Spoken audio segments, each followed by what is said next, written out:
আজি অসম চৰকাৰৰ handloom textile ডিপাৰ্টমেণ্টৰ দ্বাৰা আমাৰ ইউটিআৰ চৰকাৰৰ হেণ্ডলুম যিটো ডিপাৰ্টমেণ্ট একেলগে মিলি অসম চৰকাৰৰ এটা আঁচনি হেণ্ডলুম মডেল ভিলেজ ইয়াত আজি অপেনিং কৰা হৈছে আৰু এই মডেল ভিলেজটো ইয়াত মানে ট্ৰেইনিঙৰ পৰা আদি কৰি হেণ্ডলুমৰ বিভিন্ন সলিউশ্যনবিলাক ইয়াতে কৰা হ'ব, প্ৰডাকশ্যন কৰা হ'ব আৰু এই কোকলাবাৰী অঞ্চলটো হ'ল খিলঞ্জীয়া লোকৰ এটা অধ্যুষিত অঞ্চল।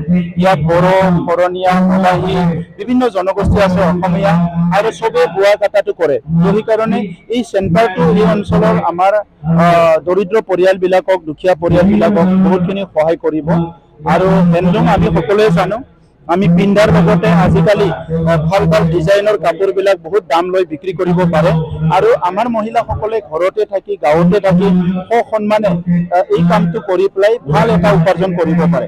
সেইকাৰণে অসমৰ মুখ্যমন্ত্ৰী ডক্টৰ হিমন্ত বিশ্ব শৰ্মা ডাঙৰীয়াই যোৱা বছৰ 100 কোটি টকাৰ আৰণ্যাই গামচাবিলাক ক্ৰয় কৰাৰ কাৰণে এটা আঁচনি লৈছিলে, স্বনিৰ্ভৰ আঁচনি এইটো লৈছিলে আৰু বিভিন্ন আঁচনি লোৱা আছে। ইয়াত কাউন্সিলৰ তৰফৰ পৰাও আমি হেণ্ডলুম মিছন আৰু চেৰিকালচাৰ মিছনত কিছুমান আঁচনি বনাই পেলাই এতিয়া আমি আগবাঢ়ি আছোঁ আৰু এই চেণ্টাৰটোৱে এই বৃহত্তৰ অঞ্চলৰ আমাৰ হেণ্ডলুম ছেক্টৰটো আগুৱাই যোৱাৰ কাৰণে যথেষ্ট সহায় কৰিব। এইটো মানে প্ৰায় 3.5 কোটি টকাৰ এটা আঁচনি হয়, কিন্তু ইয়াত আৰু অৰ্থ বা পইচাৰ প্ৰয়োজন হ'লে আৰু অসম চৰকাৰৰ পৰা দিব আৰু আমি কাউন্সিলৰ তৰফৰ পৰাও ইয়াত আৰু ফাণ্ড আনি দিম। ইয়াত 1000 শিপিনীয়ে কাম কৰিব আৰু এইটো হ'ল মেগা এটা ক্লাষ্টাৰ এটা আৰম্ভ হ'ব।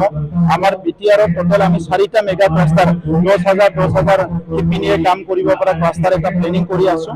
ইতিমধ্যে যোৱা বছৰৰ পৰা আৰম্ভ কৰি এই বছৰলৈকে আমি মানে প্ৰায় 40টা ক্লাষ্টাৰ আমি সৰু সৰু ক্লাষ্টাৰ য'ত 300 মহিলা কাপোৰ বব পাৰে তেনেকুৱা ক্লাষ্টাৰ আমি ডেভেলপ কৰি আছোঁ আৰু সেই মেগাবিলাকত 10,000লৈকে আমাৰ শিপিনীবিলাকে একেলগে কাম কৰিব পাৰিব।